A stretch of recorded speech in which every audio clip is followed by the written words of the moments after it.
The beam of Jake's headlamp cuts through the darkness, illuminating graffiti that shouldn't exist. Lily Chun, still here, glows in wet crimson paint, the letters dripping like fresh blood down the tunnel wall. His breath catches. The girl vanished 30 years ago, but this paint is still tacky to his trembling fingertips.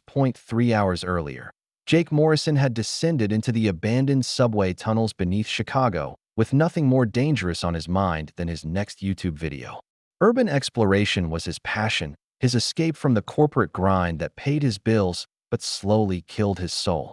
At 28, he'd explored dozens of forgotten places, but the old Red Line extension had always called to him with particular urgency. The tunnel system had been sealed since 1989, just months after 12-year-old Lily Chun disappeared during a class field trip.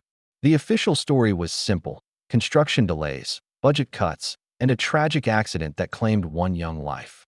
The tunnels were deemed unsafe, filled with concrete, and forgotten by a city eager to move past the scandal. But Jake knew the concrete barriers were mostly facade. His research had revealed maintenance access points that urban explorers had been using for years, though none had documented their findings online. The mystery intrigued him. What had they seen down there that kept them silent? Now, standing in the main tunnel 50 feet below Michigan Avenue, Jake understands their reluctance to share. The air tastes metallic, thick with decades of stagnant moisture, and something else he can't identify.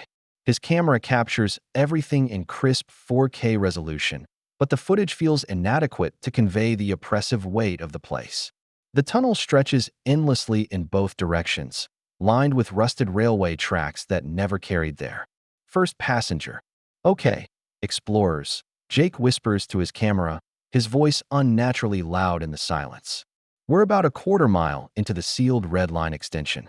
The walls show significant water damage, and there's definitely some structural instability overhead. But look at this. He pans across elaborate graffiti covering nearly every surface. Most of it appears old, faded tags from the late 80s, just before the closure. But scattered among the vintage work are newer additions, their colors vibrant. Against the decay. Jenny was here 2019, Mike plus Sarah Forworth watchers CLL. That last one makes Jake pause. The letters are carved deep into the concrete, not painted.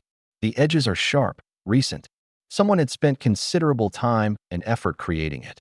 Interesting, he murmurs, zooming in on the carved message. Looks like we're not the first recent visitors to. The words die in his throat. 20 feet ahead, his headlamp beam has found something that makes his blood run cold. That a child's backpack sits perfectly centered on the railway tracks, its bright purple fabric impossibly clean in the grimy tunnel. Jake's hands shake as he approaches, his camera capturing every detail. The backpack is vintage, early 80s styling with cartoon characters he recognizes from his own childhood. But there's no dust, no water damage, no signs of 3 decades. In an abandoned tunnel, he circles the backpack without touching it, filming from every angle. Through the semi-transparent fabric of the main compartment, he can see the outline of books, papers, what might be a lunchbox. A name tag dangles from the zipper pull, but from this distance, he can't make out the writing. This is impossible. Jake breathes, his scientific mind warring with the evidence before him. This looks like it was placed here recently, but the style, the condition, it's like it's been preserved somehow. He kneels beside the backpack, extending his camera to capture the name tag. The letters are faded but legible. Lily Chun, Lincoln Elementary, grade 6. Jake's headlamp flickers, plunging him into momentary darkness. When it steadies, he notices something else: fresh footprints in the tunnel's accumulated grime. Small prints, child-sized, leading away from the backpack toward the tunnel's depths. His pulse hammers against his temples as he follows the footprint trail, each step echoing in the vast space. The prints are impossibly clear, as if made moments ago in fresh mud rather than decades-old sediment. They lead him deeper into the tunnel system, past rusted emergency exits and abandoned construction equipment. The footprints stop abruptly at a junction where the main tunnel splits into 3 smaller passages. Jake sweeps his light across each opening, but the beams disappear into impenetrable darkness. The silence is absolute, pressing against his eardrums like deep-watered. That's when he notices the wall beside the junction. and the message that will haunt him for the rest of his life. Lily Chun. Still the paint is so fresh it's still wet, dripping slowly down the concrete in crimson streams. Jake reaches out with a trembling finger, confirming what his eyes already know. The paint transfers to his skin, warm and sticky. Someone, or something, painted this message within the last few minutes. While he was alone in the tunnel, while he was being watched, the realization hits him like a physical blow. He's not alone down here. He's never been alone down here. From somewhere in the darkness ahead comes the sound of a child's laughter, echoing off the tunnel walls like broken glass. Jake's finger hovers over his camera's record button, the red light pulsing like a heartbeat. In the darkness, the child's laughter has stopped, but its echo seems to linger in the stagnant air, bouncing off tunnel walls that suddenly feel too close, too alive. "Did you hear that?" he whispers to his future audience, though his voice cracks with uncertainty. He's been urban exploring for 5 years, but nothing has ever felt like this. The usual thrill of discovery has curdled into something primal, urgent. "I'm going to follow the sound." I know that's probably not the smart move, but he trails off, unable to articulate the compulsion driving him forward. It's more than curiosity now. Something about the fresh paint, the impossible backpack, those child-sized footprints has awakened a protective instinct he didn't know he possessed. Jake chooses the middle passage, following the faint echo of laughter that seems to drift from its depths.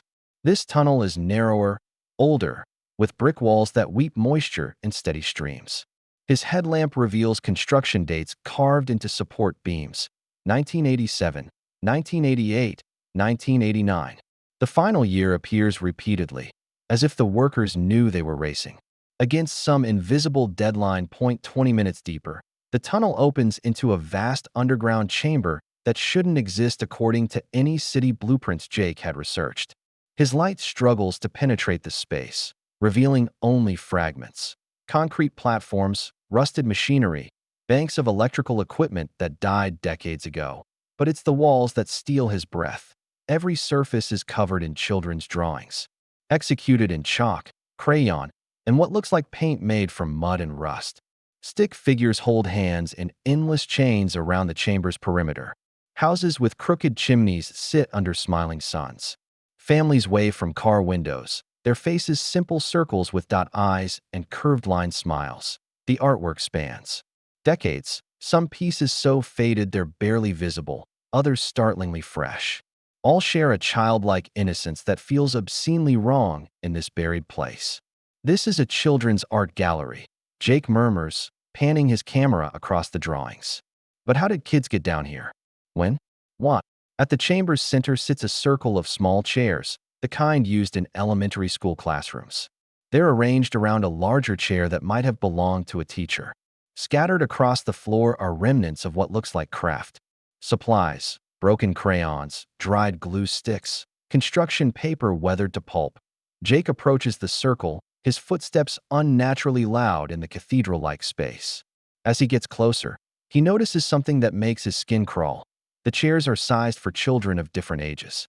Some barely reach his knee, others would fit a middle schooler. But they're all occupied, not by children, by dolls. 2 dozen. Dolls sit in the tiny chairs, their plastic faces turned toward the teacher's seat. Some are vintage, their hair matted and clothes rotted. Others appear newer, their colors bright against the decay. But all share one disturbing feature: their eyes have been carefully removed, leaving dark, hollow sockets that seem to track Jake's movement. What the hell happened down here? Jake breathes, zooming in on the eyeless faces.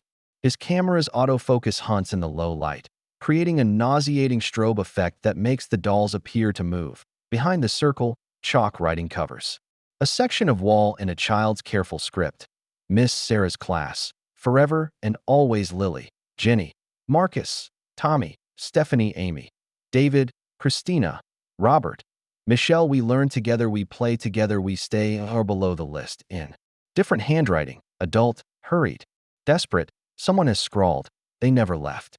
None of them left. The watchers won't let them. Jake's headlamp flickers again, and in the brief darkness, he swears he hears the rustle of small feet, the whisper of children's voices. When the light steadies, one of the dolls has moved. The blonde doll in the front row, dressed in a purple dress that matches the backpack he found, now faces him directly. His rational mind screams that he disturbed it with his movement, that the unstable lighting created an illusion. But his trembling hands tell a different story as he backs away from the circle. "I need to get out of here," Jake whispers, more to himself than to his camera. But as he turns toward the tunnel entrance, his light catches something new on the wall. Fresh chalk writing that wasn't there when he entered the Welcome to class. Jake. Miss Sarah is waiting. Below it, an arrow points deeper into the chamber, toward a passage he hadn't noticed before. The opening is low, designed for children, and from its depths comes the faint sound of singing. Young voices raised in a song he almost recognizes. Jake knows he should run. Every instinct tells him to sprint back through the tunnels, climb to the surface, and never speak of what he's found. But those voices, those impossible, innocent voices, pull at something deeper than fear. Lily Chen vanished 30 years ago. But if she's somehow still here, still trapped in this underground nightmare, then he might be her only chance for rescue.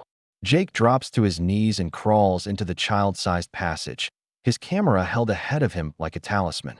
The singing grows louder as he advances, young voices harmonizing in perfect, haunting unison. Ring around the rosy, pocket full of posies, ashes, ashes, we all fall down. The nursery rhyme echoes through the darkness ahead, sung by children who should have grown up decades ago. The child-sized tunnel opens into another chamber, and Jake emerges to find himself in a perfect replica of an elementary school classroom frozen in 1988. Desks arranged in neat rows, a chalkboard covered in arithmetic problems, alphabet strips running above bulletin boards decorated with autumn leaves cut from construction paper, but the children singing the nursery rhyme are nowhere to be seen. Jake's headlamp sweeps across the space, revealing details that make his chest tighten. 24 small desks, each with a nameplate carefully taped to its surface. The names match the list he'd seen in the previous chamber, but now he can see personal items scattered across each workspace: a Batman pencil case, a rainbow eraser, a small wooden ruler with bite marks along its edge. "This is impossible," Jake whispers, his voice barely audible over the blood rushing in his ears. The field trip was in 1988, but this classroom, it's like they just stepped out for recess. At the front of the room, a teacher's desk holds lesson plans written in purple ink. The pages open to October 15th, 1988. The date sends a chill through Jake's bones, exactly one day before Lily Chen's disappearance was reported, but it's the chalkboard that stops him cold. Written in a woman's careful script, today's lesson: staying safe underground, remember, never trust the watchers. They promise games, but they lie. Lily knows the way out. Find the music box below the lesson, in a child's uncertain handwriting. "Miss Sarah tried to save us, but the watchers took her too. We're still learning. We're still waiting. Someone has to find the music box before the watchers find them." Jake films every detail, his camera capturing the preserved classroom in all its eerie perfection. Children's artwork covers the walls, drawings of families, pets, favorite toys. But interspersed among the innocent pictures are darker images: stick figures with X's for eyes, shadowy forms lurking in corners, children holding hands in circles that never break. One drawing stops him completely. A crayon illustration shows a young Asian girl with pigtails standing beside a small wooden box with a wind-up key. The girl is smiling, but tears stream down her face. At the bottom, in a child's careful letters, "Lily's music box will take us home," by Lily Chen. "The music box," Jake murmurs, zooming in on the drawing. "That's what I need to find."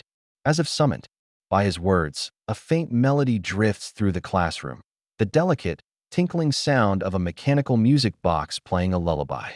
The tune is hauntingly familiar, something from his own childhood that he can't quite place. The melody comes from behind the teacher's desk, where a door marked "Supply Closet" stands slightly ajar. Pale light seeps from the crack, pulsing in rhythm with the music box's song. Jake approaches the door with trembling steps, his camera held before him like a shield.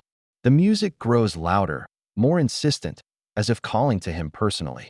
Through the gap, he can see movement, shadows dancing in the strange light that he pushes.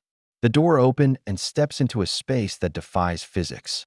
The supply closet stretches impossibly deep, its walls lined with shelves that hold not school supplies, but personal belongings. Backpacks, lunchboxes, treasured toys, all perfectly preserved as if their owners had just set them down. At the room's center, a young girl sits cross-legged on the floor, winding a small wooden music box. She wears a purple dress and has long black hair tied in pigtails with yellow ribbons. Her back is to Jake, but he knows with absolute certainty who she is. Lily, he whispers. The girl stops winding the music box, and the melody cuts off abruptly. She turns, and Jake's breath catches in his throat. Her face is exactly as it appeared in the missing person photos he'd studied, 12 years old, with bright eyes and a gap-toothed smile. But those eyes hold depths of knowledge no child should possess. "You found me," Lily says, her voice carrying the weight of 3 decades. "I knew someone would eventually. I've been leaving signs, hoping someone would be brave enough to come all the way down here. Lily, I'm Jake. I'm going to get you out of here." Jake lowers his camera, focusing entirely on the girl before him. "Your family, they never stopped looking for you. The whole city, my family." Lily's expression grows wistful. "Mama and Baba? They must be so old now. Do they still live? In the same house? Do they still make dumplings on Sundays?" The innocent questions break Jake's heart, but he forces himself to stay focused. "We need to leave. Right now? Can you walk? Are you hurt?" Lily stands, clutching the music box to her chest. "I can walk, but we can't leave. Not yet. The others are still here, still trapped. Miss Sarah is still here. The Watchers won't let us go unless someone solves the puzzle." "What puzzle? What Watchers?" Before Lily can answer, the temperature in the room plummets. Jake's breath forms clouds in the suddenly frigid air, and frost begins forming on the shelves around them. The lights flicker and dim, casting dancing shadows that seem to move independently of their sources. "They know you're here now," Lily whispers, her eyes wide with terror. "They know you found me. They don't like visitors who ask too many questions." From the darkness beyond the shelves comes a sound that turns Jake's blood to ice, the scraping of multiple sets of footsteps, moving in perfect unison. "The Watchers are coming." Lily grabs Jake's hand with surprising strength. "Quick, we have to hide. If they catch you alone, they'll make you stay forever. Like they did to Miss Sarah. Like they did to all of us." She pulls him deeper into the impossible supply closet, weaving between shelves that stretch far beyond what the classroom's dimensions should allow. Behind them, the footsteps grow louder, accompanied by voices that sound like children but speak words in a language Jake doesn't recognize. "Who are the Watchers?" Jake gasps as they run. "They're what happens when children stay too long in the dark," Lily replies, her small hand gripping his with desperate intensity. "They used to be like us, but they forgot how to leave. Now they make sure no one else leaves either." The footsteps are gaining on them, and Jake can hear something else, a wet, dragging sound, as if the Watchers aren't entirely human anymore. Lily leads Jake through a maze of shelves that shouldn't exist, each one lined with belongings that span decades. Modern smartphones beside vintage Walkmans, current textbooks next to composition books with faded covers. The collection represents every child who ever ventured into these tunnels and never returned. "How many?" Jake gasps, his camera bouncing as they run. "How many children are down here?" "Dozens," Lily replies, pulling him around a corner where the shelves give way to a series of connected rooms. "Some came exploring like you. Others were brought here on field trips that went wrong.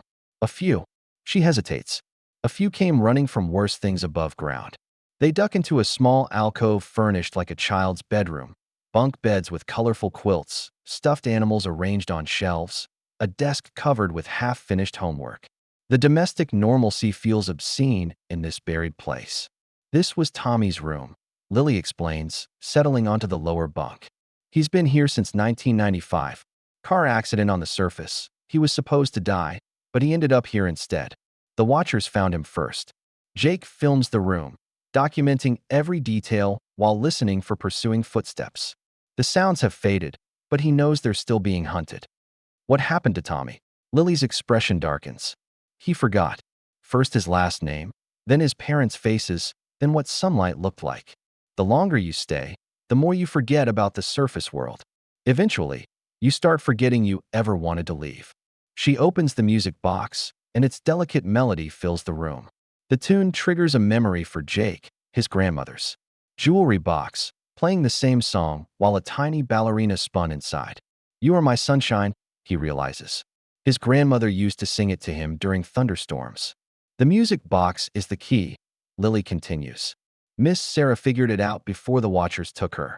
It's not just about remembering the surface world. It's about remembering why you want to go back.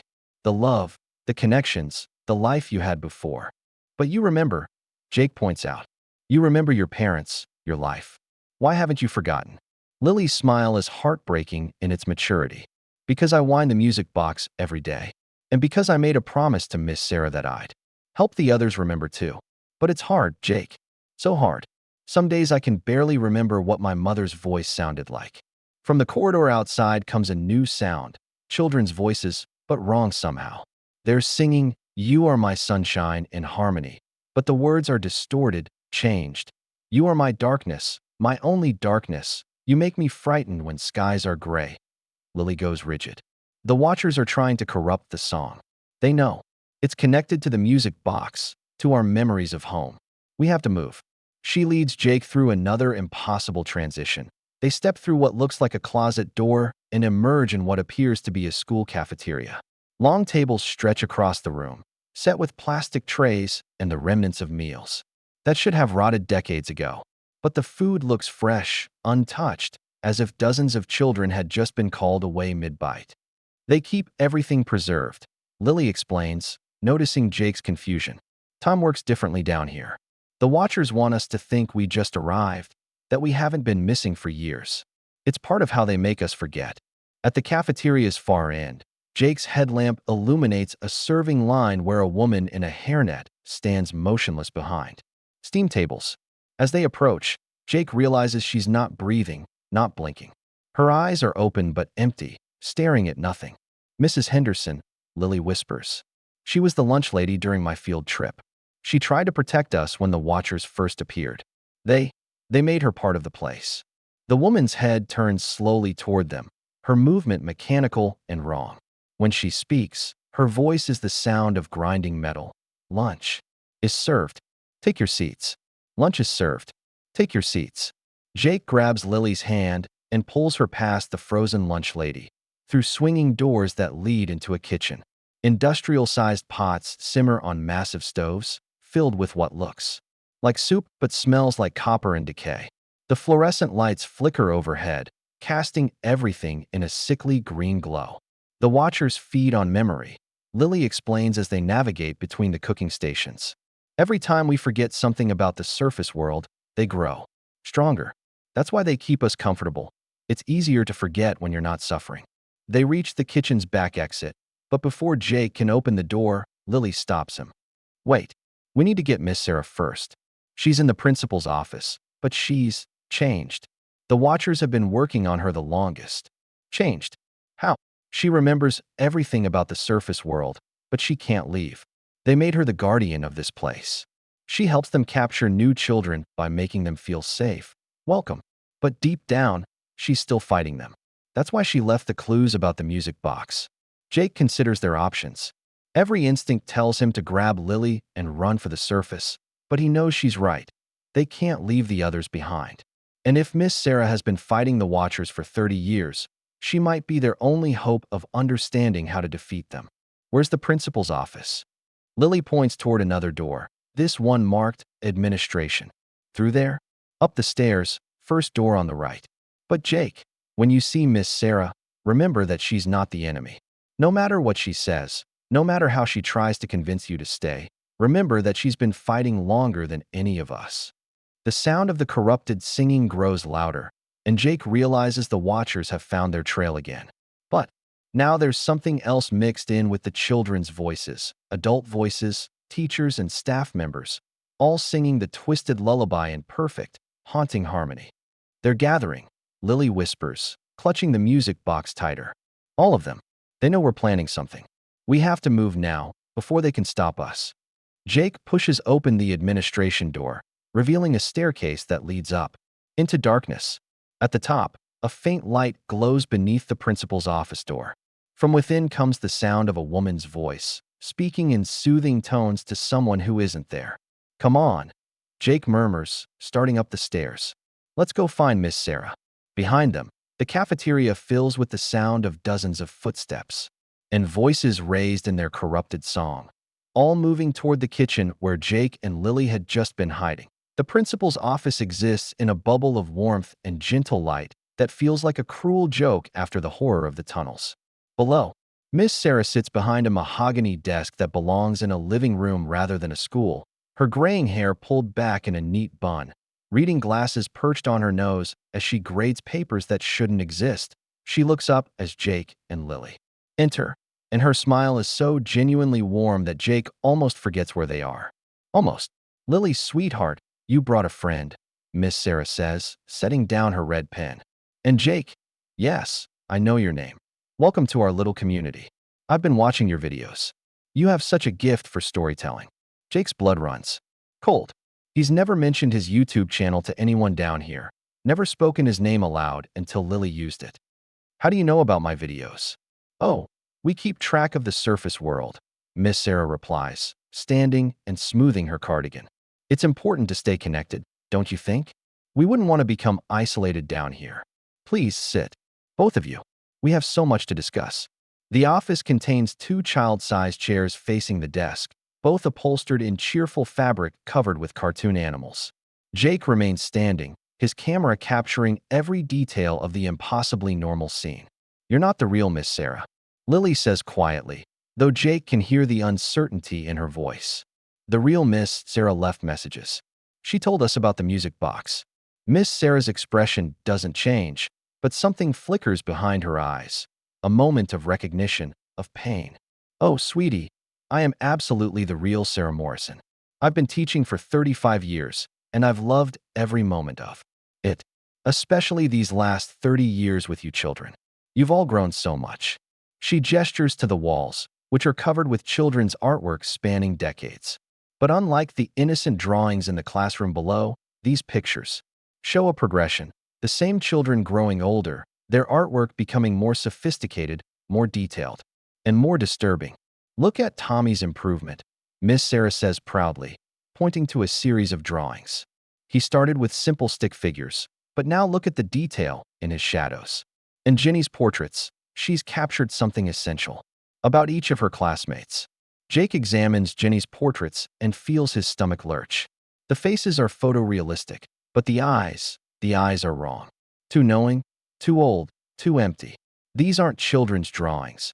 They're the work of someone who's been practicing for decades. This is what happens to kids who stay too long. Lily whispers. They keep growing, but they can't leave.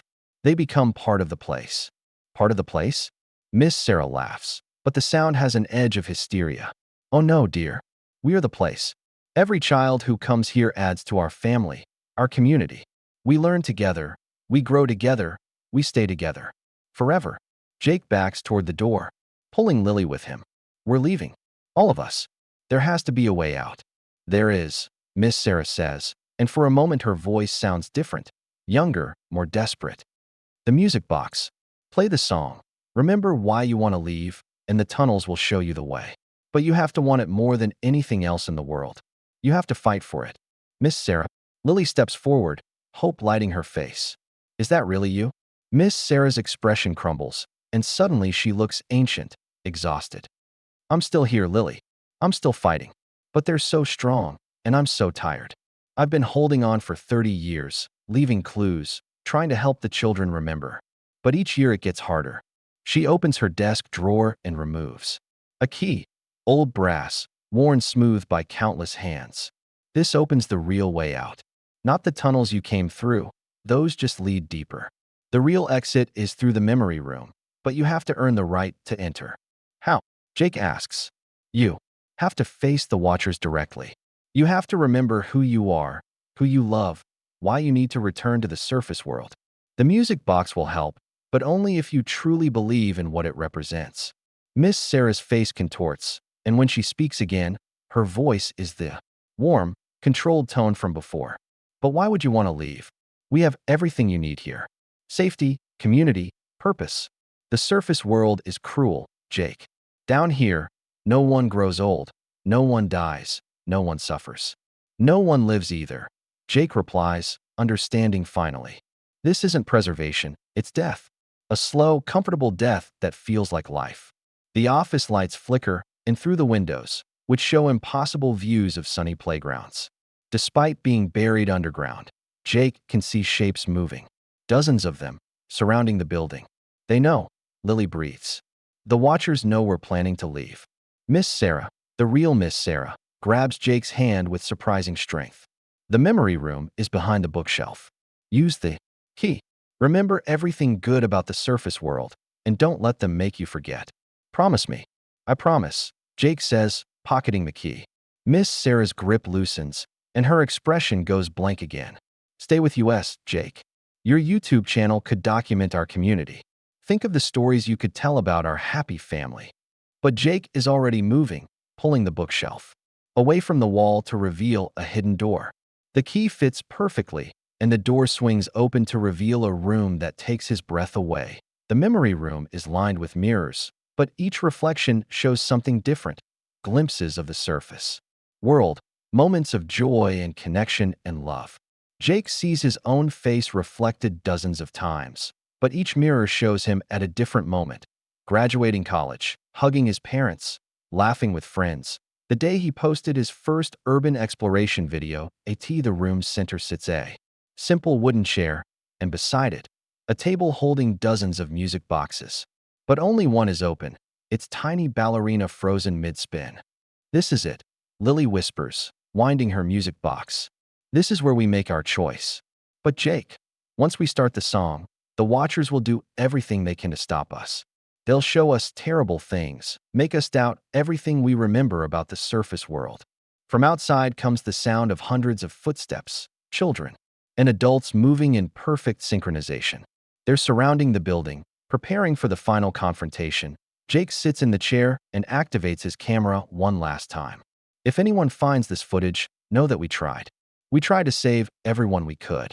Lily winds her music box, and the first notes of "You Are My Sunshine" fill the room. Immediately, the mirrors begin to crack, showing darker reflections, moments of pain, loss, failure from the surface world. Remember why you need to go back, Lily shouts over the rising cacophony outside. Remember who's waiting for you. The music box melody fights against a rising tide of discord as the watcher's influence floods the memory room. Jake's reflections in the cracked mirrors begin to change, showing him moments he'd rather forget.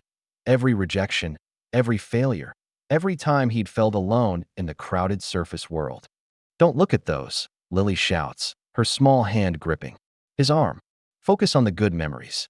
Focus on why you came down here in the first place.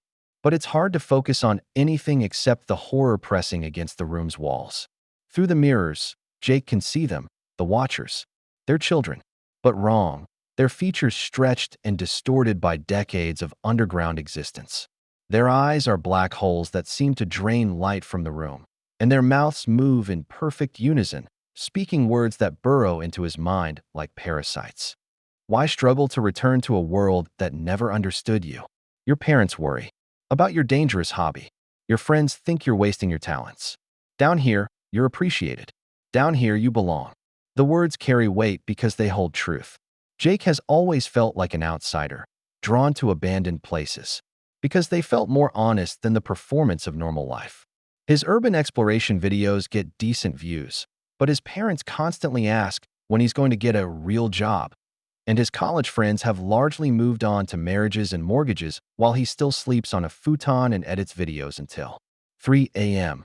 It's not true, Lily says, but her voice sounds uncertain. They're trying to make you doubt yourself. That's how they got me the first time. They made me remember every fight I'd had with my parents, every time I felt like I didn't fit in at school. The mirrors show Jake's loneliest moments in vivid detail, eating dinner alone while his roommate went out with friends, sitting in coffee shops pretending to be busy when he was really just avoiding his empty apartment, the hollow feeling that gnawed at him even when he was surrounded by people. You explored those tunnels because you were already lost, the watchers whisper. Already disconnected from the surface world. We're offering you connection, purpose, a family that will never leave you behind. Jake's resolve wavers.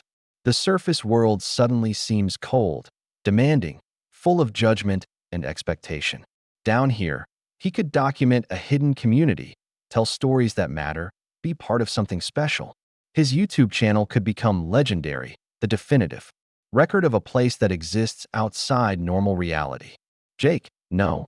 Lily pleads, sensing his thoughts. You're forgetting why you came down here. You came to help me, to help all of us. You're not selfish, you're brave. You saw my name in fresh paint, and you followed it, even though you were scared. She winds her music box faster, and the melody grows stronger, cutting through the watchers. Psychic assault. In the clearer mirrors, Jake sees different moments. The first time someone commented on one of his videos to say it had inspired them to explore their own city. The letter from a woman who said his exploration of an abandoned hospital had helped her process her mother's death. The messages from fellow urban explorers who called him a mentor. You connect people to forgotten places, Lily continues, her young voice carrying surprising authority.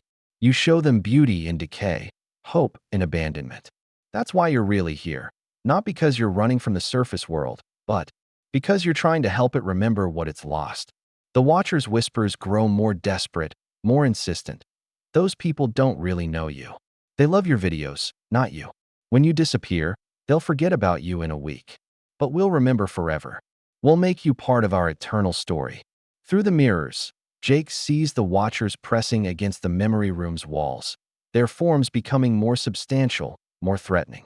Some still look like children, but others have been twisted by decades underground into something barely human.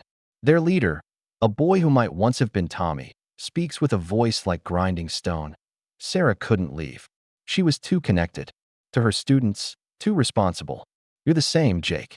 You care too much about documenting the truth. Stay with us, and you'll have the greatest story ever told. But Lily's music box is working its magic, and Jake's memories are fighting back. He sees his grandmother winding her jewelry box, humming, "You Are My Sunshine," as she taught him to appreciate the beauty in old things. He sees his parents at his college graduation, proud despite their worries about his unconventional path. He sees every friend who'd ever laughed at his stories, every viewer who'd ever thanked him for sharing a piece of forgotten history. I remember, Jake says, his voice growing stronger. I remember why I explore. Not to escape from life, but to find life in unexpected places. And this, he gestures at the mirrors, showing the watchers' faces. This isn't life. This is the opposite of life. The music box melody reaches a crescendo, and suddenly Jake can see past the watchers' influence to what they really are. Terrified children who stayed too long in the dark, who forgot that they had a choice to leave.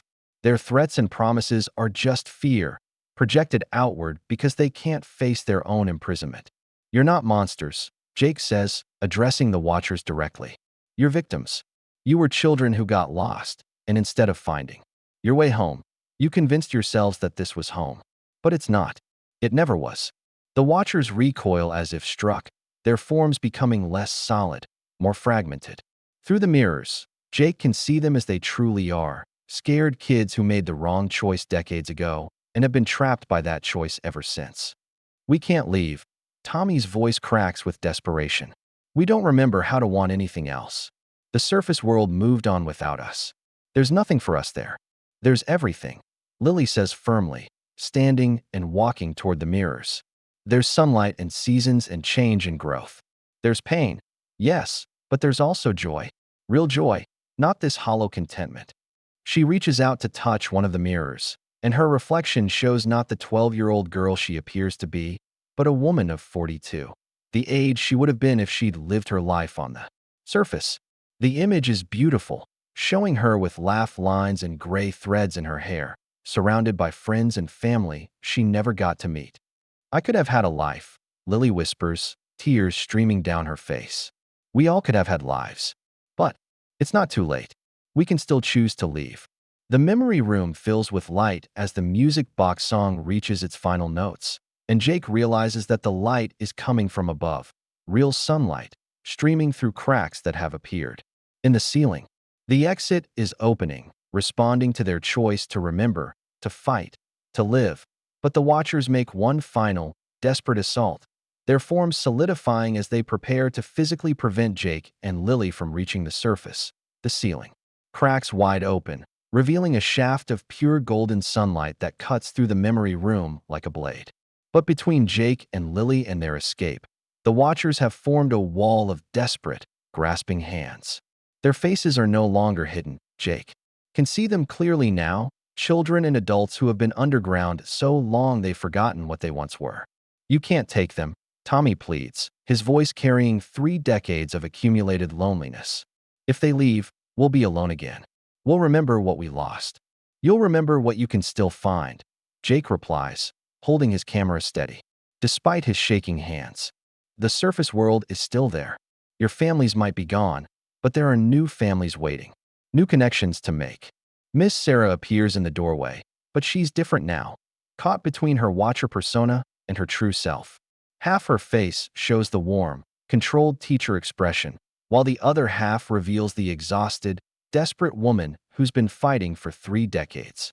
They're right to be afraid, Miss Sarah says, her voice fractured between her two selves. I've seen what happens to the ones who try to leave. The surface world doesn't know how to accept us anymore. We're too changed, too damaged. That's not true, Lily insists, stepping toward the wall of Watchers. We're changed, yes, but not broken. Jake, show them. Jake understands immediately. He turns his camera toward the Watchers, but instead of documenting them as monsters, he films them as they truly are, lost children who need help finding their way home. Look, he says, his voice gentle but firm. You're not trapped here because you can't leave. You're trapped because you're afraid to leave. But fear isn't a prison unless you let it be. Through his camera lens, Jake sees something remarkable happening. As he films each Watcher with compassion rather than horror, their distorted features begin to soften, returning closer to their original forms. Tommy's stretched limbs return to normal proportions. A girl who'd been twisted into something spider-like straightens into the teenager she should have become. The surface world has urban explorers now. Jake continues, still filming. People who appreciate forgotten places, who understand that abandoned doesn't mean worthless. You could teach them things they never imagined. Your experiences here, your knowledge of this place. It's not a curse, it's expertise. One by one, the Watchers step aside, creating a path to the shaft of sunlight. But their movements are hesitant, fearful. What if we can't adapt? Asks a woman who might be Mrs. Henderson. What if 30 years underground has made us too strange for the surface world? Then you'll find other strange people, Jake says with conviction. The world is full of outcasts and misfits and people who don't fit normal categories. Trust me, I make videos about forgotten places for a living. Strange is my specialty. Miss Sarah's fractured expression resolves into something like hope.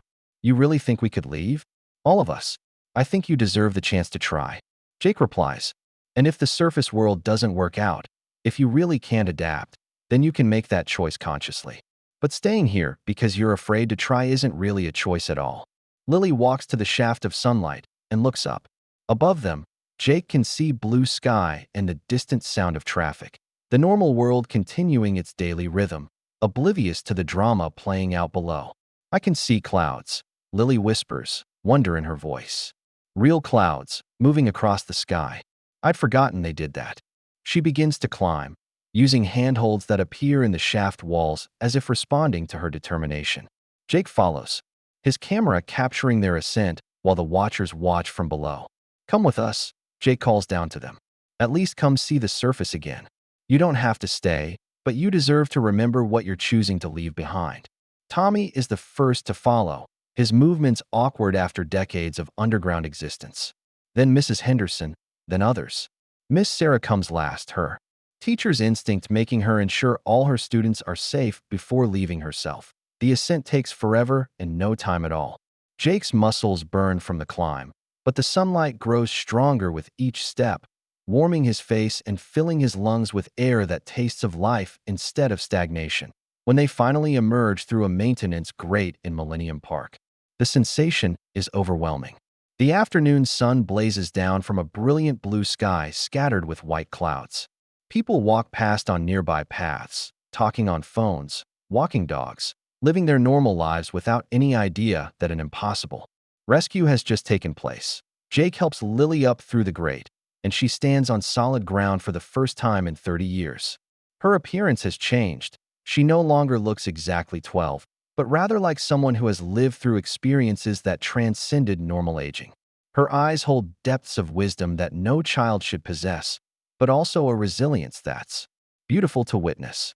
It's so bright, she says, shielding her eyes but smiling through tears. And loud. And wonderful. The other watchers emerge gradually, blinking in the sunlight like sleepers awakening from a long dream. Some immediately retreat back toward the grate, overwhelmed by the sensory assault of the surface world. But others, Tommy, Miss Sarah, a handful of the children, stand their ground, marveling at the simple miracle of afternoon light. Now what? Tommy asks, his voice carrying uncertainty but also hope. Jake looks at his camera, still recording, then at the group of impossible survivors standing in the middle of Chicago's downtown. Now we figure out how to help you build new lives. Real lives, on your own terms. But as he speaks, Jake notices something that makes his blood run cold. In the distance, approaching through the park, are figures that look like police officers, but move with the same mechanical precision as the watchers had underground. The surface world has its own guardians, its own ways of dealing with people who don't fit normal categories. And they're coming to investigate the disturbance caused by a group of people emerging from a sealed tunnel system.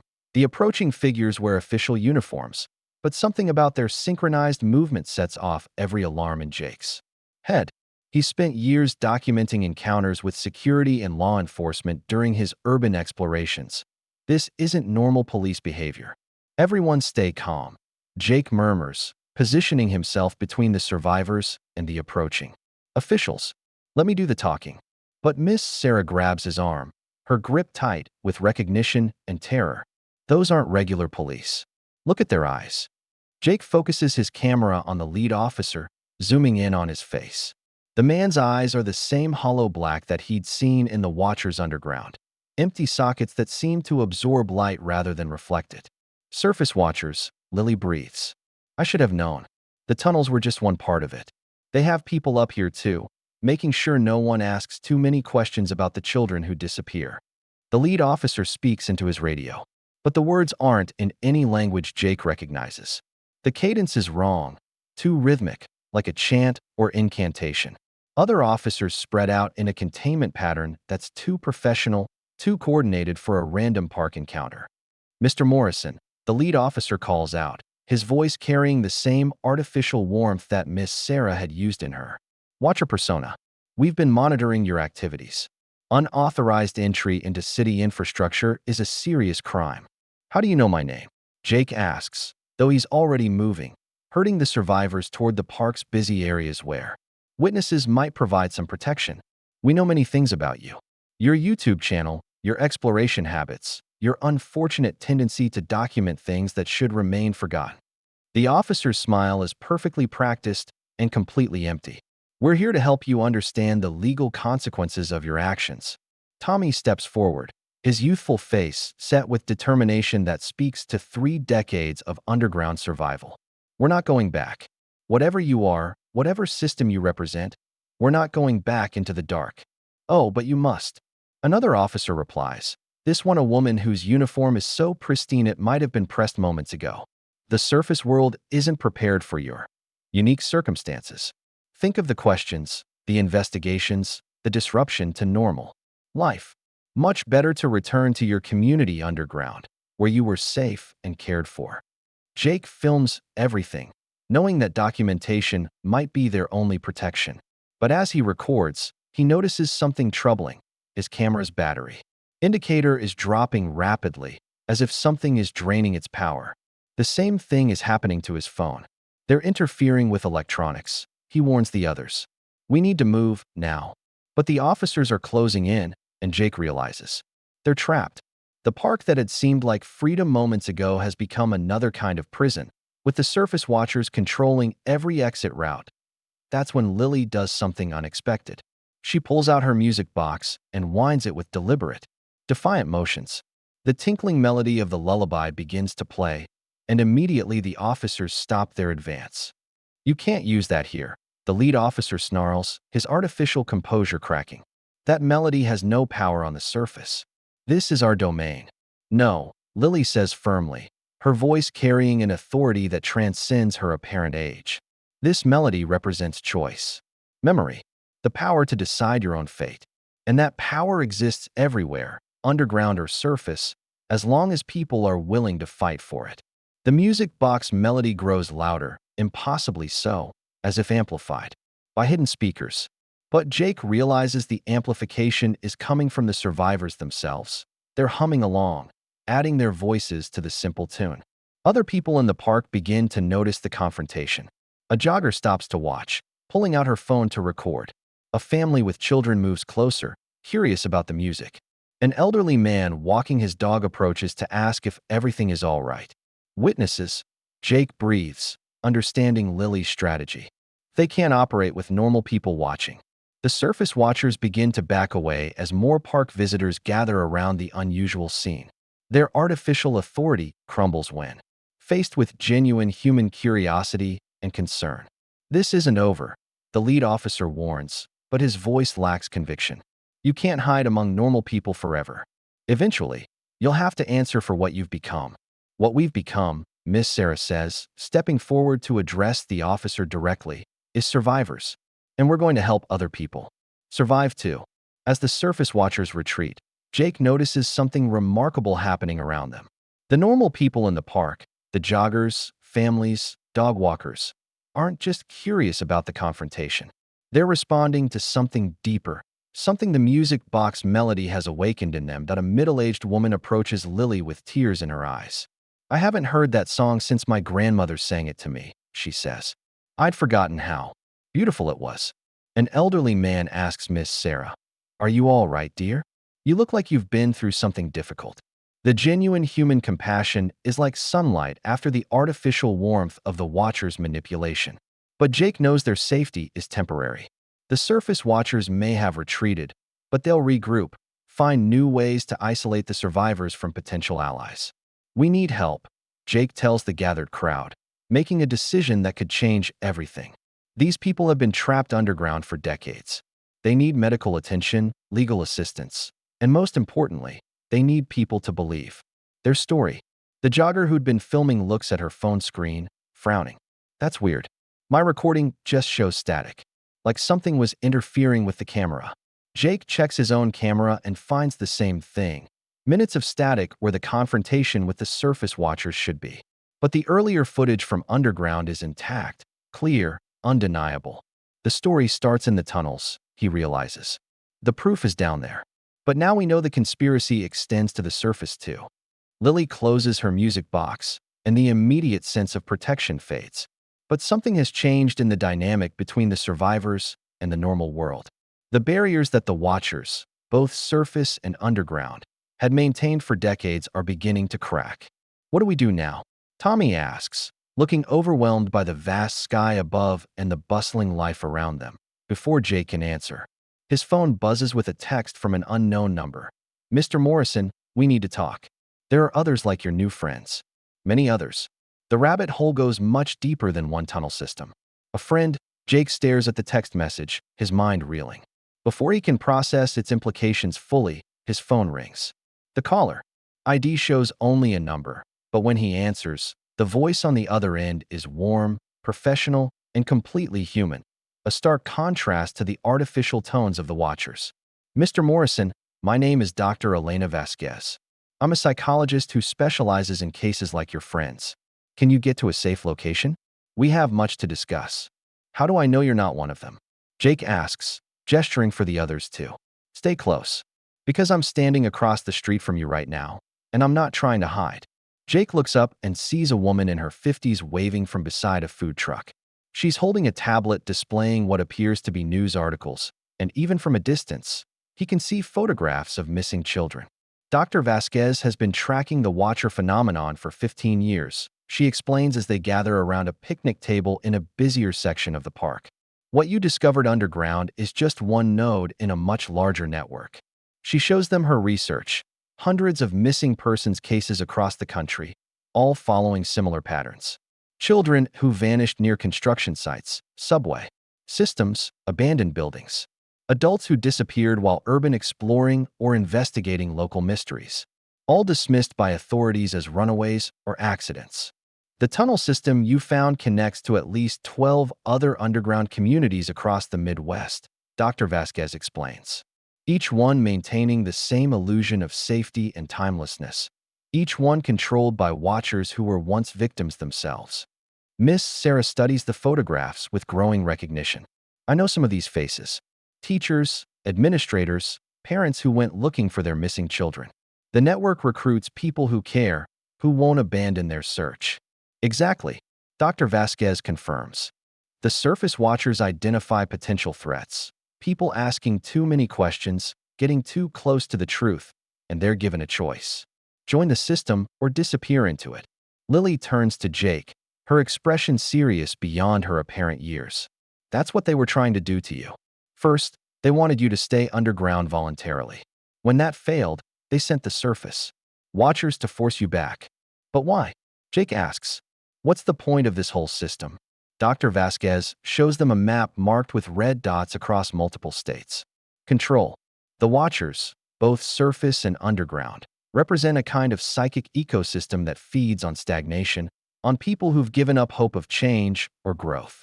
They maintain their power by preventing evolution, keeping their communities frozen in artificial amber. It's not just about the missing people, she continues. The surface watchers influence local governments, police departments, media outlets. They ensure that certain stories don't get investigated, certain questions don't get asked. They're behind the bureaucratic walls that prevent families from getting real help when their children disappear. Tommy examines the map, his finger tracing connections between the marked locations. If there are other communities like ours, other people trapped underground. There are, Dr. Vasquez confirms. And thanks to Jake's documentation, we finally have proof that can't be dismissed or covered up.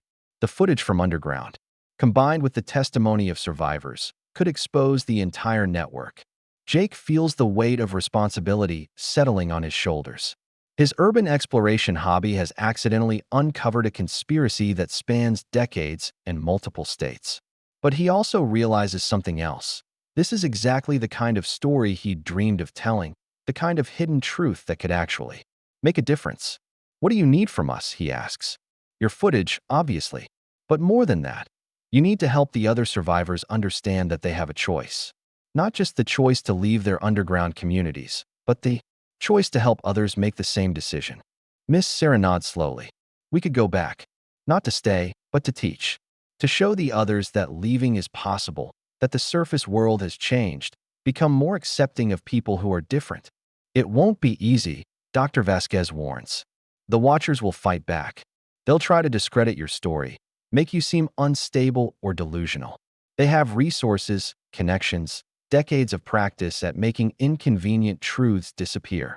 Lily stands up, her music box clutched in her small hands. Then we make sure our truth is too big to disappear. We tell everyone, everywhere. We use Jake's platform, social media, news outlets. We make so much noise that they can't silence us all. As if summoned by her words, Jake's phone begins buzzing with notifications. His YouTube channel is exploding with activity, comments, shares, messages from urban explorers around the world who've had their own strange encounters in abandoned places. People are ready to listen, Jake realizes, scrolling through the flood of responses. The community I've built through my videos, they trust me. If I tell them this story, they'll spread it everywhere. But even as hope builds, Jake notices something troubling. Several of the comments on his videos are eerily similar, using the same phrases, the same dismissive language. The surface watchers are already working to discredit him, flooding his platform with artificial skepticism designed to make real viewers doubt what they're seeing. They're fast, Dr. Vasquez observes, looking at Jake's phone. But we expected that. This is why we need multiple voices, multiple perspectives. Not just Jake's footage, but testimony from all the survivors, corroborating evidence from other researchers. How many researchers? Miss Sarah asks. More than you might think. There's an entire underground, no pun intended, community of people who've been tracking these disappearances, these strange encounters. Families who never stopped looking, journalists who wouldn't drop the story, urban explorers who documented things they couldn't explain. Dr. Vasquez shows them a secure messaging app on her tablet, filled with conversations between dozens of investigators across the country. We've been waiting for someone to bring back proof. Real, undeniable documentation from inside one of the communities. And now you have it, Jake says, understanding the magnitude of what they're about to unleash. Now we have it, Dr. Vasquez agrees. But Jake, you need to understand. Once we go public with this, your life changes forever. You won't just be an urban explorer anymore. You'll be the person who exposed a conspiracy that powerful people have worked very hard to keep secret. Jake looks at Lily, at Tommy, at Miss Sarah, and the other survivors who've risked everything just to see sunlight again. Their courage in the face of decades of imprisonment puts his fears about his own changing circumstances into perspective. Then, let's change some lives, he says, beginning to upload his tunnel footage to every platform he can access. But as the uploads begin, his phone receives another message from the unknown number. Last warning, Mr. Morrison. Some stories are too dangerous to tell. Consider the consequences for everyone you care about. Jake stares at the threatening message, then deliberately screenshots it and uploads that too. No more warnings, he says, his voice steady despite the fear coursing through him. No more. Silence. The footage goes live across multiple platforms simultaneously: YouTube, TikTok, Instagram, Twitter, Reddit. Dr. Vasquez and her network of researchers share it immediately, adding their own documentation and testimonies. Within hours, #TunnelChildren is trending worldwide. The response is immediate and overwhelming. Urban explorers from around the globe share their own experiences with impossible underground spaces, missing persons cases that were dismissed too quickly, encounters with authorities who seemed wrong somehow. The pattern Dr. Vasquez had identified becomes undeniable when viewed at this scale. Look at this, Lily says, reading comments on Jake's phone. Someone in Portland found a similar tunnel system. And here, a family in Detroit whose daughter disappeared during a school field trip in 1995. They never stopped looking.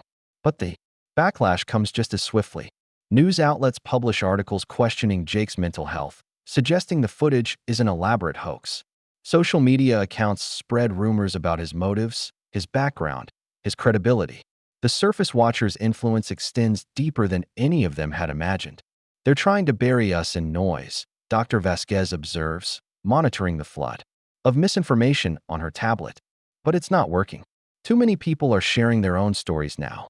The truth has momentum. Miss Sarah, who's been quietly studying the global response, speaks up. The children I taught, not just in my underground classroom, but in my real career before, they'd be adults now. Parents themselves. If they see this story, if they remember their teacher who disappeared, she's right. Throughout the day, messages pour in from former students, colleagues, family members who'd never given up hope.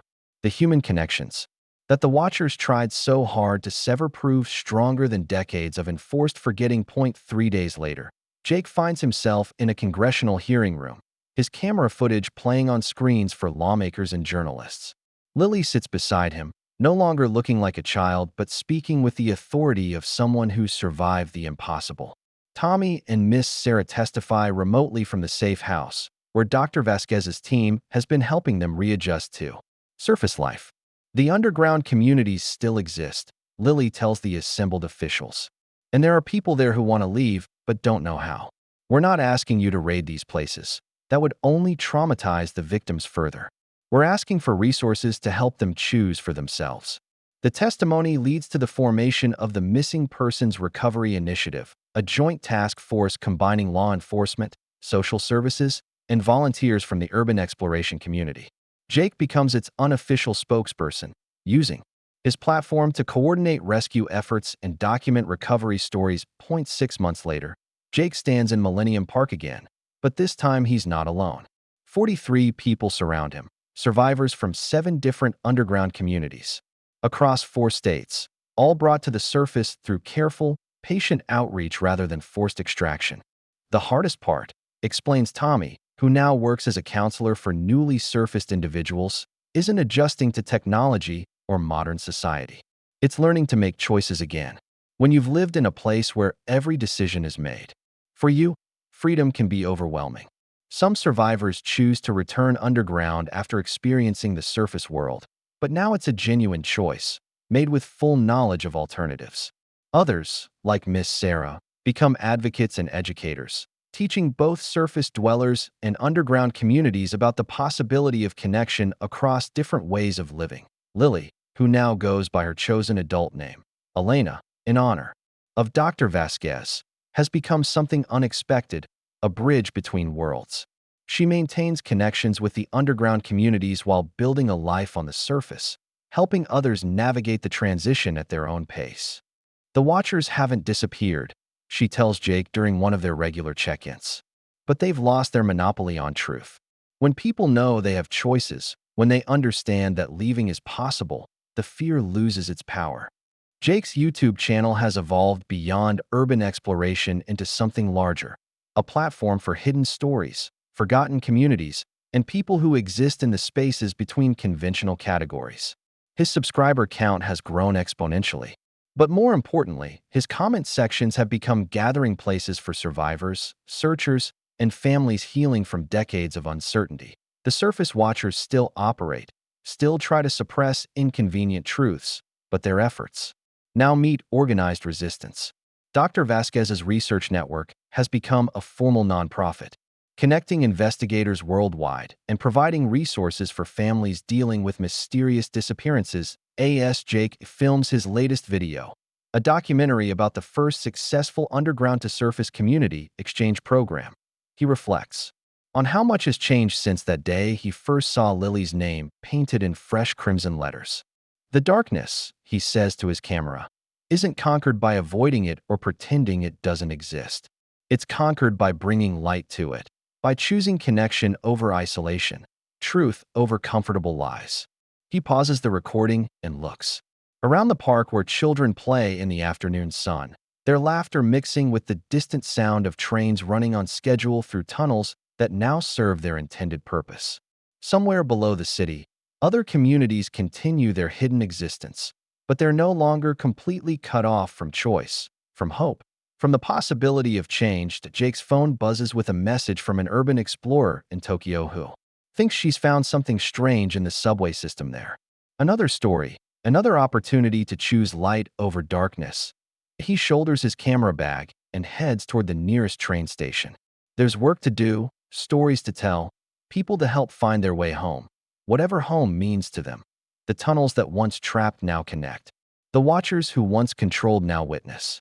And the children who once vanished are learning, finally, to be found. In his pocket, Jake carries a small music box, a gift from Lily before she chose her new name. Sometimes, late at night when the editing grows long and the weight of all these stories feels overwhelming, he winds it up and listens to the simple melody. You are my sunshine, my only sunshine. You make me happy when skies are gray. The song reminds him why he does this work. Not to expose darkness for its own sake, but to help people remember that even in the deepest tunnels, the choice to reach toward light remains. The story is far from over, but for the first time in decades, it's being written by the people living it rather than the forces trying to contain it. And that, Jake knows, makes all the difference in the world.